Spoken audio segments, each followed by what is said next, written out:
Hey everybody, it's Dan. Welcome back. Or if you're new, welcome. This is going to be kind of an unusual one for me, a quick one anyway, but not so quick that I thought I could summarize it in the 60 seconds that would be required for a short.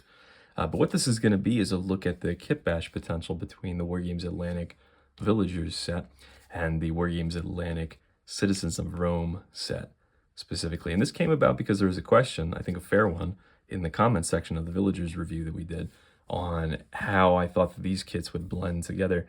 And I admit, despite the fact that I have both sets in my collection, it wasn't a conversion that I had given any thought. But the more I think about it, despite the obvious dissimilarities in terms of like aesthetic and design between a like fantasy medieval set and a Roman set, if we sort of like throw historical accuracy to the wind for a second, I actually, it's growing on me, the idea of blending these two sets together. Not just because the like superficially the subject matter of kind of villagers or city folk appeals to me, but because one of the main drawbacks of the Citizens of Rome set, I realized retrospectively after that review, is that there's no female bodies in it, and almost all of the accessories in it are geared toward combat. Whereas the Villager set is almost exactly the inverse of that, whereas it's 50% females and almost none of the equipment and arm options in it are geared toward combat. So while I'm less interested in whether the Citizens of Rome can be turned into fantasy villagers, because I think they can, because pretty much anything can be a fantasy villager, right? I'm more curious to see if the villagers can be blended into the Citizens of Rome to make more expanded Citizens of Rome, so to speak. So I'm going to do that. I think the best way to do it is just to throw a bunch of these bodies together and see what we can come up with here. I will say, just a quick caveat, I'm not going to review these sets. I have reviewed them already. I'll put links in the description if you've not seen those and you're curious. But in terms of the bodies in the set, I think if I'm sort of tactical about which bodies and arms I choose, I think I can kind of like make some of these convincing enough to be like, again, fantasy Romans. But there's one body that I don't think I'm going to be able to make work, and that's this one. So I'm not even going to try with him, but the other 5 I'm going to try, and I'm going to blend some of the arm bits from this onto the Citizens of Rome bodies. Again, the goal in here is to see what kind of expanded selection of Citizens of Rome we can make from these two sets. So let me do that. Let's cut here, and we'll take a look at some of these examples together. All right, here we go. So I've built up a handful of these figures, and please excuse the workstation view. It's just where I'm set up at the moment. But what I've done, the 5 figures on the left are the villagers' bodies, using some heads and arms from the Citizens of Rome. And then these 3 figures are Citizens of Rome bodies, using some arms, head, and accessory options from the villagers set. So let's move from the left group to the right group here, using, maybe this is the more obvious of conversions first. And I think this body could have been straight out of the Citizens of Rome kit, to be honest with you. But the body, again, is a villager. The arms and the head are from the Citizens of Rome. And I was a little bit nervous when I saw them on the sprue, because the Citizens of Rome, for those that either don't remember or maybe didn't see the review, is actually a Footsore Miniatures kit by design.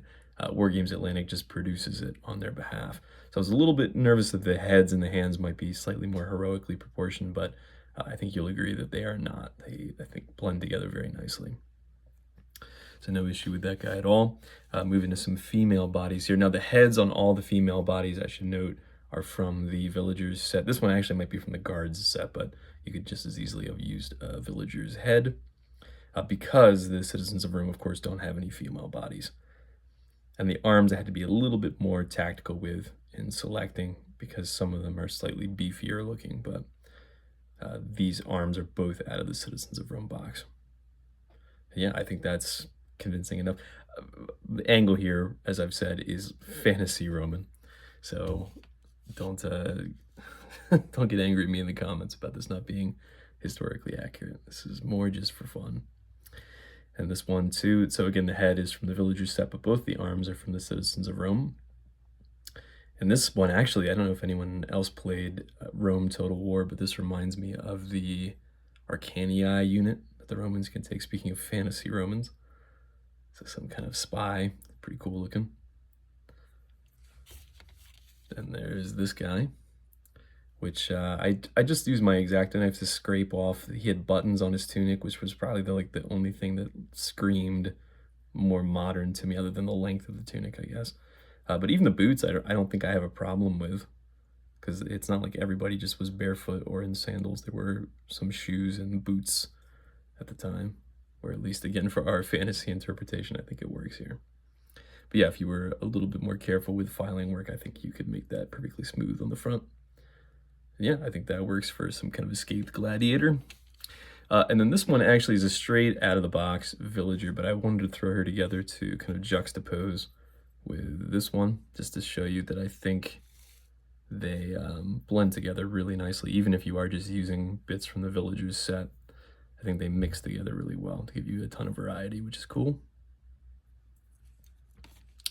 And then I have 3 figures here that I mentioned are Citizens of Rome bodies using bits, arms, and some head options from the villagers set. So again, this is a Citizens of Rome body. The right arm actually is from the Citizens of Rome. Left arm is a villager, and the head option is a villager. And that little scroll too, some kind of runner. That's fun. This one too, this is a Citizens of Rome body. The arms, head, and accessory are villagers. Some old man bending over to pick something maybe from a vendor's stand. I don't know. That'll be fun for role-playing. And then this one too. So this was a slightly more, I don't want to say advanced conversion, but it just involved a little bit of cutting. So the pickaxe and the head are from the villagers set.